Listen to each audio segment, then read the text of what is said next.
గురించి ఈరోజు ఫలించడం గురించి మేము నేర్చుకోబోతున్న ఈ అంశాన్ని మాతో తండ్రి సరైన రీతిలో మేము నేర్చుకుని దాన్ని అవలంబించడానికి కృప దయచేయండి.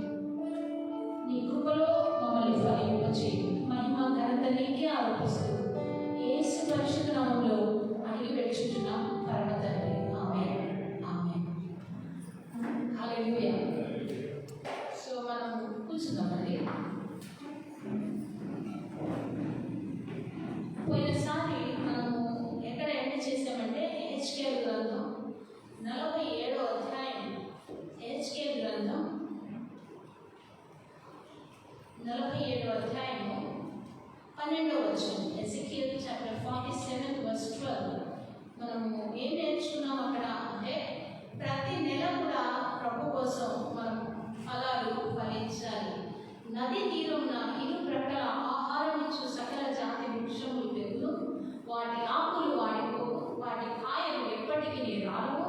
ఈ నది నీరు పరిశుద్ధ స్థలంలో నుండి పారుచున్నది కనుక ఆ చెట్లు నెల నెలకు కాయలు కాయలు, వాటి పండ్లు ఆహారములకు, వాటి ఆకులు ఔషధములకు వినియోగించు. అంటే దేవుని మందిరంలో నాటబడిన వాటిగా ఉంటే దేవుని మందిరంలోని ఆ మేళ్ళు అనగా దేవుని వాక్యం అనే ప్రవాహంలో ఆ వాక్యాన్ని మన యొక్క వేర్లు అందిపుచ్చుకున్నప్పుడు ఈ వేర్లలో నుండి సారము మనల్ని ఫలించేటట్టుగా చేస్తుంది అని మనం అర్థం చేసుకోవాలి. ఆత్మీయ ఫలాలు ఎలా ఫలిస్తాము? ఈరోజు మనం చదివిన కీర్తన 92వ కీర్తనలో 13-14 వచనాలు మనం చదువుకుందాం. Psalms 92:13-14. ఇక్కడ మనం చూస్తున్నాం ఏంటంటే, యెహోవా మందిరములో నాటబడిన వారై వారు మన దేవుని ఆవరణములలో వర్ధిల్లుదురు. నాకు ఆశ్రయదుర్గమైన యెహోవా యథార్థవంతుడనియు ఆయన యందు ఏ చెడుతనము లేదనియు ప్రసిద్ధి చేయటకని వారు ముసలితనమందు ఇంకా చిగురు పెట్టుచుందురు. సారము కలిగి పచ్చగా, అంటే సారం ఉండాలి. క్రైస్తవ్యం అంటే సారవంతమైన జీవితం, ఫలభరితమైన జీవితం. కానీ ఈ ఫలాలు మరి మనము ఫలించాలి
వచనంలో మనం ఒక మాట ఇలా చదువుతున్నాం.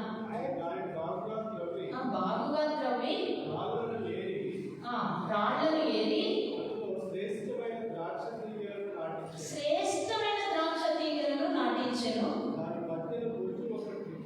మధ్యన బురుజు ఒకటి వేయించి ద్రాక్ష తొట్టిని తొలిపించెను.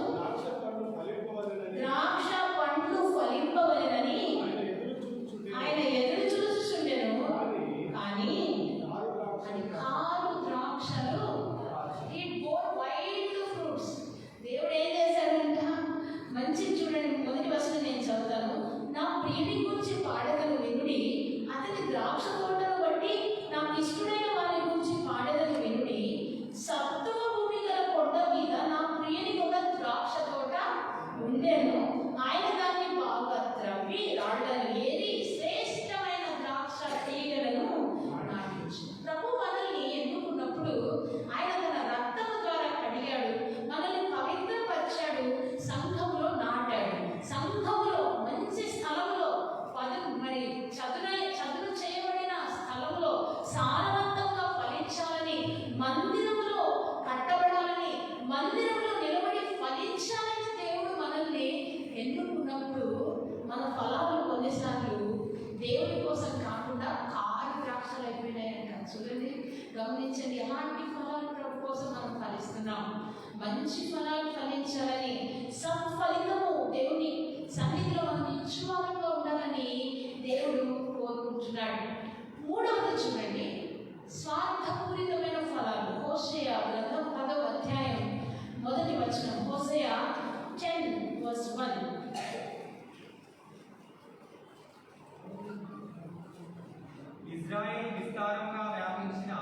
ఇశ్రాయేలు విస్తారంగా వ్యాపించిన ద్రాక్ష చెట్టుతో సమానము. వారు ఫలము ఫలించిరి. వారు ఫలించిన కొలది వారు బలిపీఠములను మరి విశేషముగా చేయుచు వచ్చిరి. తమ భూమి ఫలవంతమైన కొలది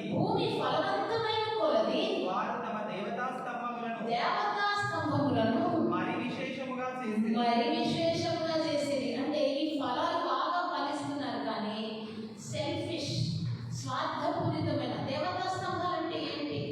మనం అనుకుంటాం అన్య దేవతలను పెట్టి ప్రదర్శించమని కాదు. మనలో ఉన్న చెడు, మనలో ఉన్న చేదు, మనలో గర్వము, అహంకారము, దురాశ, ధనాశ, ఈర్ష్య, వ్యామోహము, మోహము, మత్తు పానీయాలు, ఇవన్నీ కూడా దేవుడికి అయిష్టమైనవే.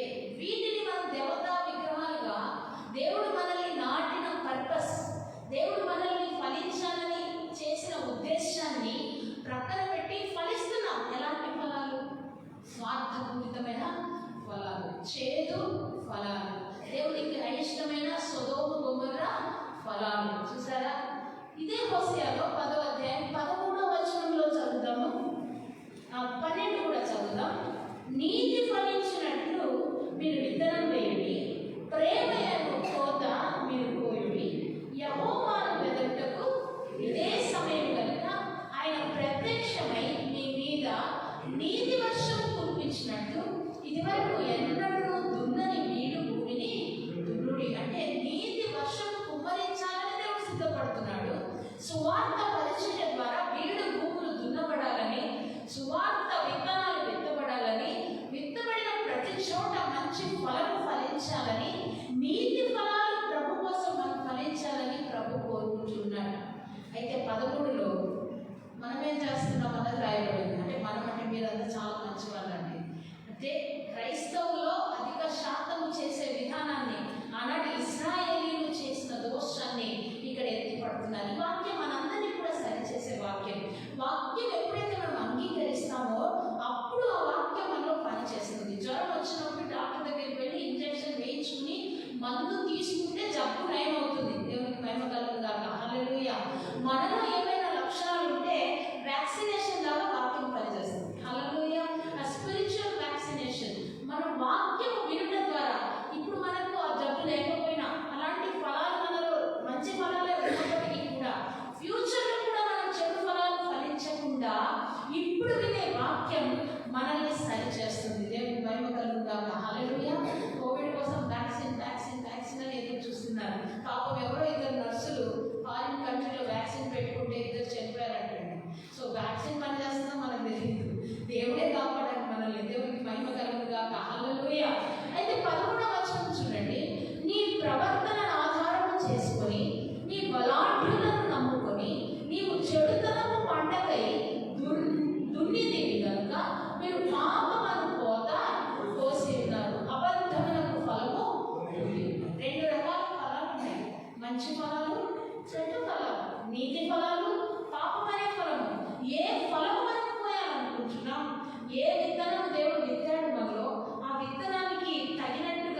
దేవుడు మనకు నీరు కట్టిన తోట వలె ఫలించాలని దేవుడు కోరుకున్న సందర్భంలో మనమేమో దుష్టుడి కోసం ఫలాలు ఫలిస్తే అది ఎలా ఉంటుంది? మత్తయి సువార్త 7వ అధ్యాయం 17వ వచనం చూస్తే, మత్తయి సువార్త 7వ అధ్యాయం 17వ వచనం, 7th chapter 17th verse. అలాగుననే అలాగుననే మంచి చెట్టు మంచి ఫలములు ప్రతి మంచి చెట్టు మంచి ఫలములు ఫలించును, పనికి మాలిన చెట్టు కాని ఫలములను ఫలించు. ఇంగ్లీష్ లో చక్కగా ఉంది, every good tree bringeth forth good fruit but a correct tree bringeth forth evil fruit. Correct అంటే కాని ఫలములు, చెడు ఫలములు. కరప్షన్ అన్న దానికి తెలుగులో కరెక్ట్ ఇంతవరకు కూడా నాకు వర్డ్ దొరకలేదు. కరప్షన్ అంటే చీడ అన్నమాట, చీడ పీడ అట్లాంటిది కరప్షన్ అన్నమాట. ఈ కరప్ట్ అంటే ఇట్ ఈస్ డైయింగ్ అని అర్థం. కరెక్ట్ ఫ్రూట్స్, ఎలాంటి ఫలాలు ప్రభు కోసం మనం ఫలిస్తున్నాం. చూడండి, ఇంకా కొన్ని ఫలాలు ఉన్నాయి. ఇవి కొన్నిసార్లు మనలోనికి తెలియకుండా వస్తాయి. అపవాది మనం ఏం చేస్తాడంటే తన ఫలాలు ఫలించేటట్టుగా మన తలంపులను ఇంజెక్ట్ చేస్తాడు. మన తలంపులలో పాపాన్ని ప్రేరేపిస్తాడు. మనం చూసే వాటిని బట్టి, వినే వాటిని బట్టి, చదివే వాటిని బట్టి, సహవాసం చేసే దాన్ని బట్టి మన యొక్క జీవితంలో దేవునికి అయిష్టమైన ఫలాలు ఫలించే ప్రమాదం ఉంది. 5వ అధ్యాయం గలతీయులకు రాసిన పత్రిక 19 నుండి 21 వచనము మనకు చాలా తెలిసిన వాక్యం అయినప్పటికీ ఈ సందర్భంలో మరొకసారి చదవలసిందిగా మనం చేస్తుంటున్నాం. గలతీ 5:18 నుండి 21. మీరు ఆత్మచేత నడిపింపబడిన ఎడల ధర్మశాస్త్రములకు లోనైన వారు కాదు, శరీర కార్యములు స్పష్టమై ఉన్నవి. అవేమనగా, చెప్పండి అందరూ అన్నమాట, జారత్వం అంటే జారిపోయే తత్వం, జారత్వం. రెండవది అపవిత్రత, మూడవది కాముకత్వము, నాలుగవది విగ్రహారాధన, ఐదవది అభిచారము, ద్వేషములు, కలహములు, మత్సరములు, క్రోధములు, కక్షలు, భేదములు, విమతములు, అసూయలు, మత్తతలు, అల్లరితో కూడిన ఆటపాటలు మొదలైనవి ఎక్సెట్రా. ఇంకా చాలా ఉన్నాయి. ఇవన్నీ శరీర క్రియలు. మనము నరహత్య చేస్తేనే తప్పు, వ్యభిచారం చేస్తేనే తప్పు, ఇవే పెద్ద తప్పులు. మిగతా అన్ని మన మనసులో ఉన్నా సరే అది తప్పు కానట్టుగా ఉంచాలి. కానీ దేవుడు మాట అంటుంది ఇది శరీర క్రియ. ఏంటి? అసూయ శరీర క్రియనే, మత్తు శరీర క్రియనే, అల్లరితో కూడిన ఆటపాటలు, పెద్ద పెద్ద డీజేలు పెట్టుకొని భయంకరమైన లోకంలో డబుల్ మీనింగ్ ఉన్న పాటలు పెట్టుకుని డ్యాన్సులు చేస్తూ ఉంటే అల్లరితో కూడిన ఆటపాట కాదా? మనం దేవుని బిడ్డలుగా తగునా? కొన్ని పెళ్ళిళ్ళకు పోతే భయం అవుతుంది నాకు. ఆ పెళ్ళిళ్ళు ఎంటర్ కావాలంటే భయం అవుతుంది. ఎందుకంటే అది దైవికమైన పెళ్ళ, దేవుని బిడ్డల వివాహమా, లోకస్తుల వివాహమా అర్థం కాదు. సౌండ్స్ పెట్టి భయంకరమైన సినిమా పాటలు, ఎంతో పెద్ద సౌండ్లో చాలా హీనంగా ఉంటుంది. చూస్తుంటే బాధ అనిపిస్తుంది, దుఃఖం వేస్తుంది. మనం అల్లరితో కూడిన ఆటపాటలు చేయవలసిన వారము కామండి. దేవునికి మహిమ కలుగుగాక. హల్లెలూయా. మనం ఎలాంటి పాటలు పాడాలి? దేవునికి స్తుతి చెల్లించే పాటలు పాడాలి. మనము అంటే సంగీతం నేర్చుకోవద్దు అని కాదు. సంగీతంలో చాలా సంగీతాలు ఉన్నాయి. హిందుస్థానీ ఉంది, కర్ణాటిక్ ఉంది. మంచి మ్యూజిక్ నేర్చుకోండి, తప్పలేదు. మ్యూజిక్ నేర్చుకోండి, స్టైల్ ఆఫ్ మ్యూజిక్ నేర్చుకోండి. దేవుని కొరకు వాటిని వాడండి. దేవునికి మహిమ కలుగుగాక. హల్లెలూయా. కానీ అల్లరితో కూడిన ఆటపాటలు దేవునికి అయిష్టమైనవని మనం గుర్తించుకోవాలి. ప్రేమ, క్రోధము, కక్ష, అసూయ, మత్తతలు, అపవిత్రత, కాముకత్వం అంటే లస్ట్. ఎప్పుడు లస్ట్ని ప్రేరేపించే వీడియోస్ కానీ అట్లాంటివి చూస్తూ ఉంటే ఏమవుతుంది? మనం రోమిల పత్రికలో నేర్చుకున్నాం. పోర్నియా అన్న పదం నుండి పోర్నోగ్రఫీ అని వచ్చింది. భ్రష్టమైన మనస్సుకు దేవుడు అప్పగించేస్తాడు. ఎందుకు? ఇక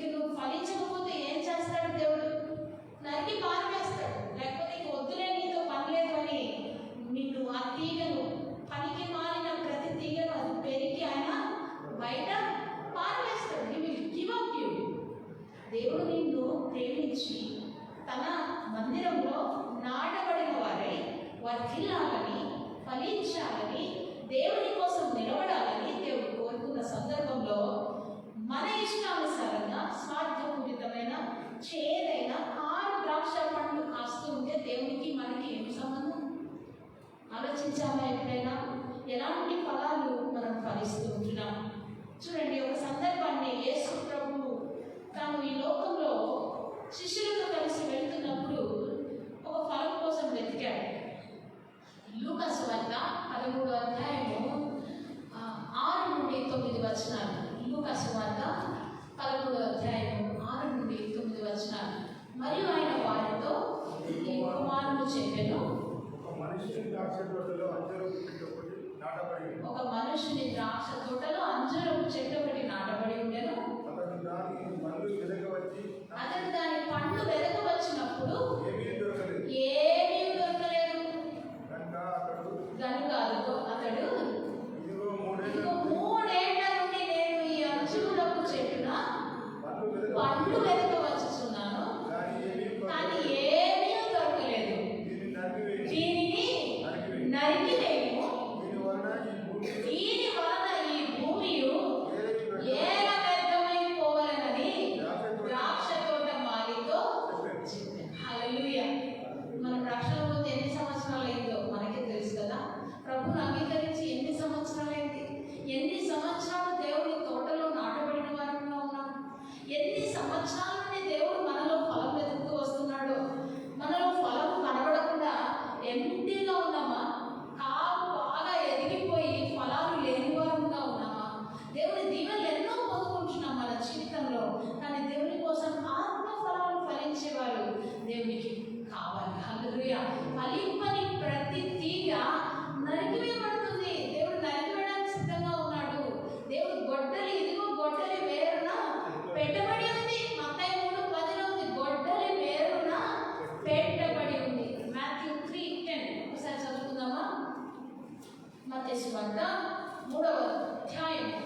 ఆకులు గల క్రైస్తవులుగా మాత్రమే మిగిలిపోతున్నాం.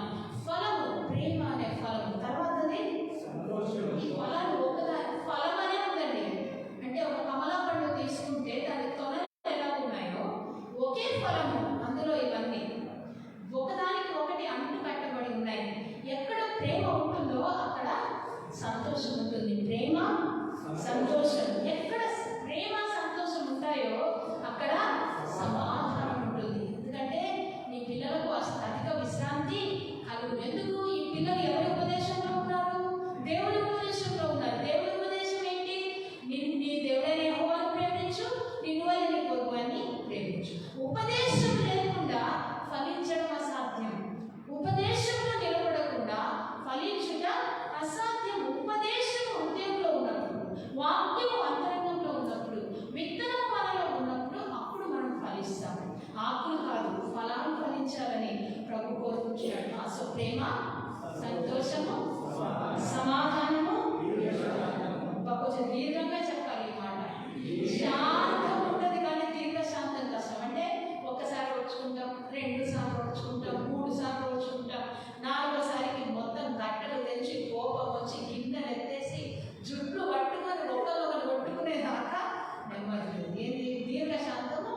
అంటే ఇంత ఆత్మబలమే దీర్ఘ శాంతం. ప్రేమ, సంతోషము సమాధానాన్ని ఇస్తుంది. సమాధానమే దీర్ఘ శాంతం. ఓపిక, ఓర్చుకుంటాం. ప్రపంచంలో సెక్యులర్ వరల్డ్ చెప్పే విధానానికి యేసుక్రీస్తు చెప్పిన విధానము it is quite opposite. They are 2 extremes. అంటే అది నార్త్ పోల్ అయితే ఇది సౌత్ పోల్. దేవుడు చెప్పే విధానాలు లోకంలో ఉండే విధానాలు కావు. లోకం ఏమంటుందని నిన్ను ప్రేమిస్తే నువ్వు ప్రేమించు, నిన్ను ద్వేషిస్తే నువ్వు ద్వేషించు, పంటికి కన్ను పంటికి పన్ను, ఒక దెబ్బ పడితే నువ్వు చేతగాని వాళ్ళని చూస్తావా అని ఇంకా మనల్ని ఎగేస్తారు కదా. చేతగాని వాళ్ళని కాదండి. దేవుని ప్రేమ మనల్ని బలవంతం చేస్తుంది. తప్పు ఓవర్లుక్ చేయడం, ఒక మిస్టేక్ని ఓవర్లుక్ చేయడం అది దైవత్వం, అది దేవుని అంశం. ఒక తప్పును ఎత్తి చూపడం అపవాది లక్షణం. అపవాదకుడు అని అందుకే పడిపోయింది.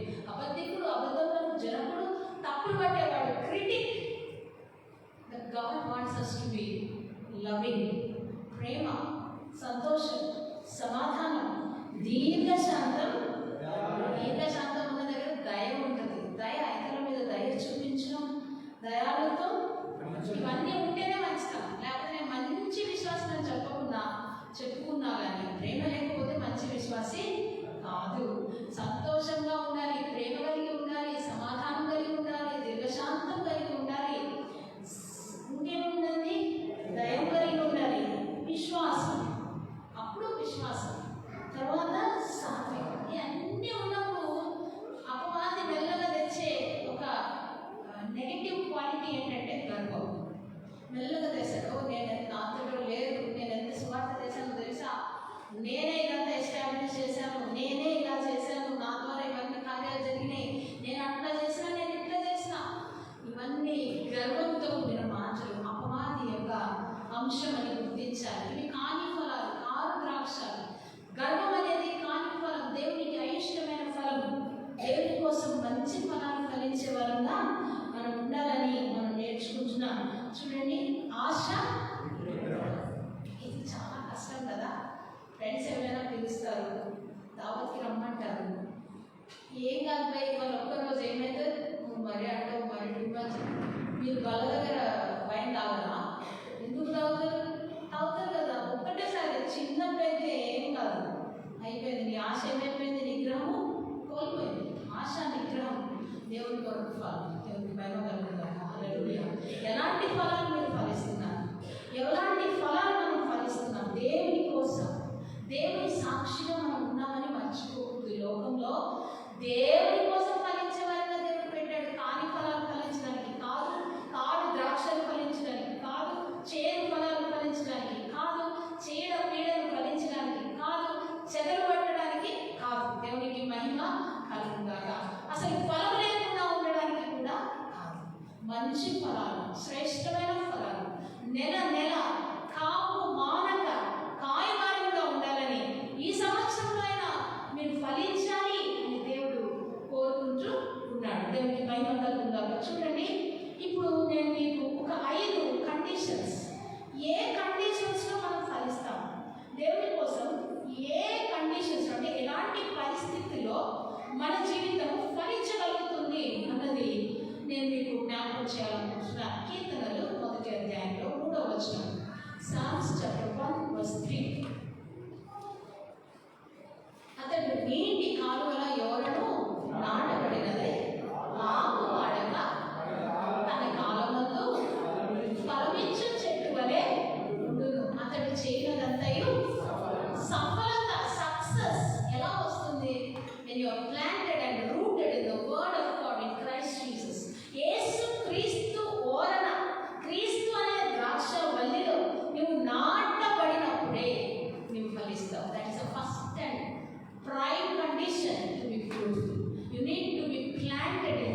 12:24 గోధుమ గింజ భూమిలో పడి చావకుండిన ఎడల అది ఒంటిగానే ఉండు, అది చచ్చిన ఎడల విస్తారముగా, అంటే the old life should be buried. Baptism is a symbolic act that you do outwardly to confess the inward transformation.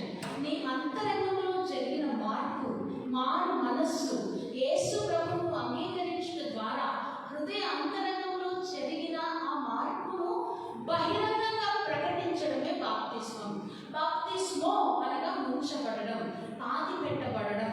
పాత జీవితం గతించెను, సహస్తమును క్రొత్తమాయను. గోధుమ గింజ భూమిలో పడి చచ్చిపోవాలి. పాత ఆశలు, పాత అలవాట్లు, పాత ఫ్రెండ్షిప్స్. మంచి ఫ్రెండ్స్ ఉండొచ్చండి, తప్పలేదు. పాత ఫ్రెండ్స్ని కూడా నీ నూతన మార్గాన్ని వాళ్ళని నడిపించు. నీ చెడు అలవాట్లకు మళ్ళీ తిరిగి వెళ్లకుండా నూతనత్వంలో ఒక నిర్ణయం తీసుకుంటే God will put a seal on it. దేవునికి మహిమ కలుగుగాక. ఇఫ్ యూ నిజంగా చెప్తున్నానండి, మెయిన్గా ఎక్కడ వస్తుందంటే కొంతమందికి ఇప్పుడు నవలలు చదివే అలవాటు ఉంటుంది, అదొక అడిక్షన్. సీరియల్స్ చూసే అలవాటు ఉంటుంది, అదొక అడిక్షన్. కొంతమందికి ఎలాంటి అడిక్షన్స్ ఉంటాయంటే ఫ్రెండ్స్తో ఎప్పుడు తాగలేదు, ఫ్రెండ్స్తో కలిస్తే తాగుతారు, అదొక addiction. Smoking is an addiction. ఈ అడిక్షన్స్కి మీరు నిర్ణయం తీసుకుంటే కావాలని చేయడం లేదండి, మిమ్మల్ని తప్పు పట్టడం లేదు. నేను దేవుడు కూడా మీరు మంచి మార్గంలో మంచి ఫలాలు ఫలించాలని కోరుకుంటున్నాడు. సీరియల్స్ మీరు తెలియకుండా మైండ్ అక్కడికి వెళ్ళిపోతూ ఉంటే మీరు ప్రేయర్ చేయండి, అది రాసి పెట్టుకోండి ఒక పేపర్లో.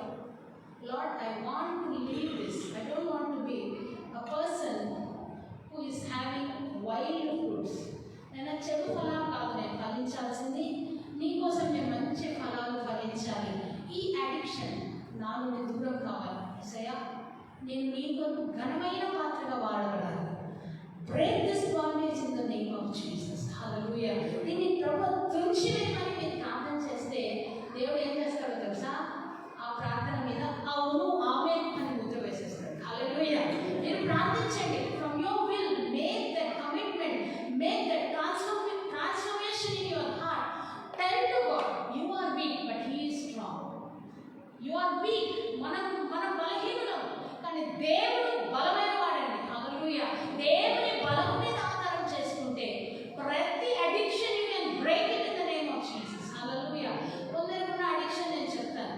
ఒక మాట అన్నారనుకోండి, తప్పని రిప్లై ఇచ్చేదాకా మనకు అదొక అడిక్షన్ అండి. అది అడిక్షన్ కాదనుకుంటాం, తప్పు. మాట పడలేదన్నమాట. ఒక మాట అనగానే తప్పని రిటార్ట్ చేస్తారు.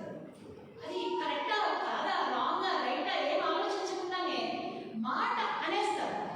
అది ఇతరులకు గాయం కలిగించిందా, బాధ కలిగించిందా, ఏమీ లేదు. సో అది కూడా addiction.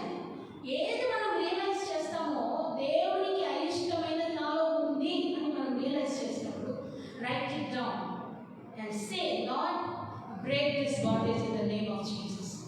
Break it in the name of Jesus. ఏదైనా సరే కాని ఫలాలు మరి గలతీ 5:18-21 చూడండి, గమనించుకోండి. I'm not the observer, you are your self observation చేయాలి. వల్ల ముందు మనం అంటాం తను తాను పరీక్షించుకోవాలి. ఎవరి వారు మనం పరీక్షించుకోవాలి. నోబడి ఎల్స్ అంటే మనం ఇతరులకు తీర్పు తీర్చడానికి దేవుడు అధికారం ఇవ్వలేదు. మనకు మనం తీర్పు తీర్చుకోవచ్చు. నేను మంచి, నేను చెడు, నేనేంటి, నా మనస్సాక్షి ఏం చెప్తుంది. Where I am in Christ. ఎక్కడ ఉన్నాను, what is my level in Christ. ఎక్కడ నేను తప్పిపోతున్నాను. But I want to be fruitful for you. I want to bear much fruit for you, for your kingdom. 2020 అయిపోయింది ప్రభా. ఈ 2021లో ఉన్న నూతన ఫలాలు నేను ఫలించలేసే గొప్ప ఫలాలు నాలో కలిగించున్నాయన. సారా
చిన్న చిన్న తీగలు దేవుడు ఏం చేస్తాడంటే వాటిని తూచేస్తాడు అనమాట చక్కగా. మీరు చూడండి, క్రోటన్ పెంచేటప్పుడు ఏం చేస్తారంటే దాన్ని ఒక షేప్లో కట్ చేస్తారు.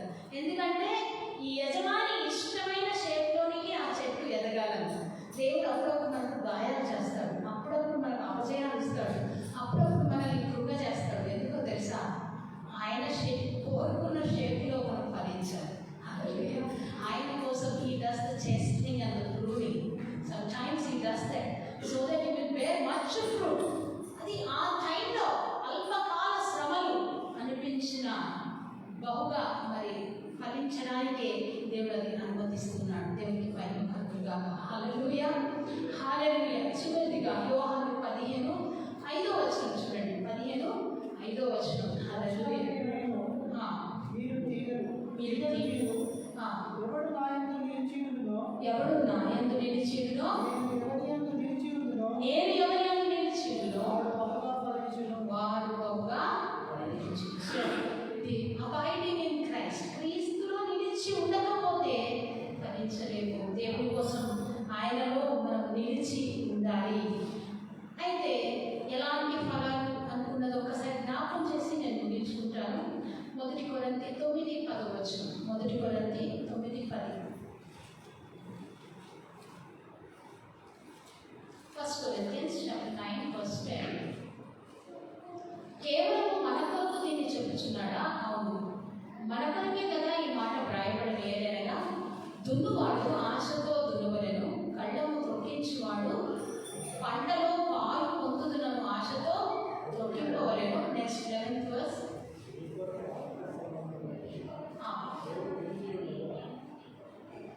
మీ కొరకు ఆత్మ సంబంధమైన మేము విత్తి ఉండగా మీ వలన శరీర సంబంధమైన ఫలము కోసుకొనుట గొప్పగా.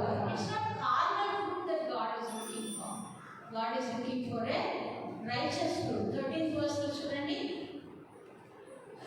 9th verse తీయండి. ఇంగ్లీష్ తెలుగుకి తేడా. 9th verse తీయండి. 1 Corinthians 9:9.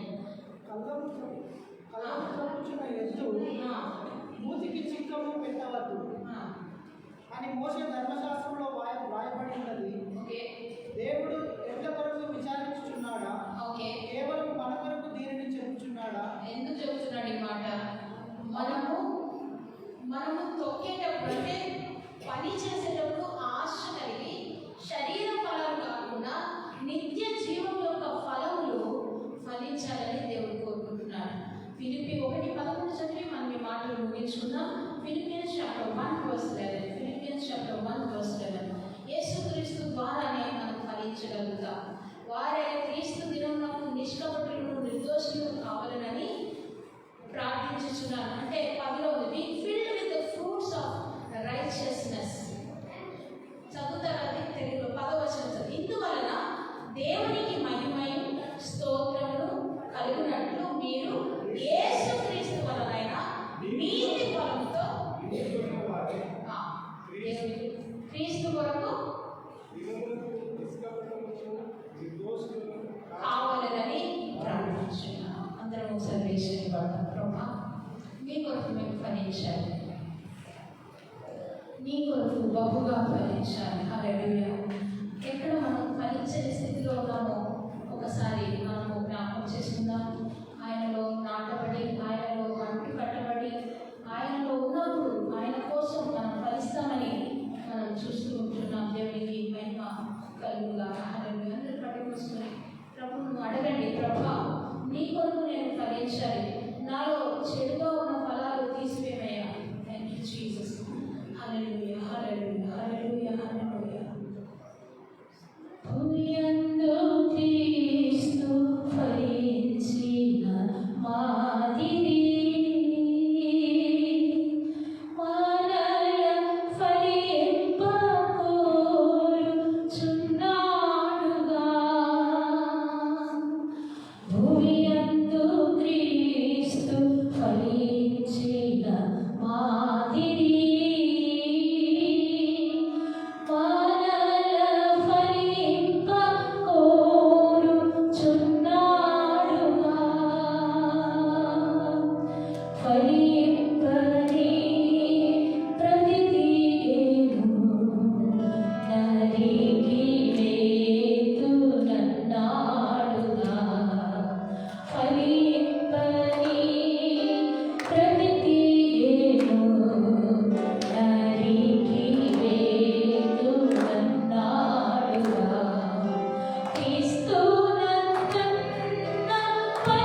విడిచిపెట్టి కాకుండా కాకుండా ప్రభావ మా హృదయాల్లో పదిలపరచుకొని వాక్యానుసారమైనటువంటి జీవితం జీవించే కృప నాకు మాకు ఒక్కొక్కరికి దయచేయవలసిందిగా ప్రార్థిస్తూ నిలబెట్టుకున్నటువంటి ఈ దాసురాలను బట్టి నేను స్తుతిస్తూ ఆరాధిస్తూ ఇంకనూ నీ సేవలో బలముగా వాడుకోమని ఈ నూతన సంవత్సరంలో నీ యొక్క దయా కిరీటాలను ప్రభావం మేము పొందుకొని విశ్వాస జీవితంలో నీ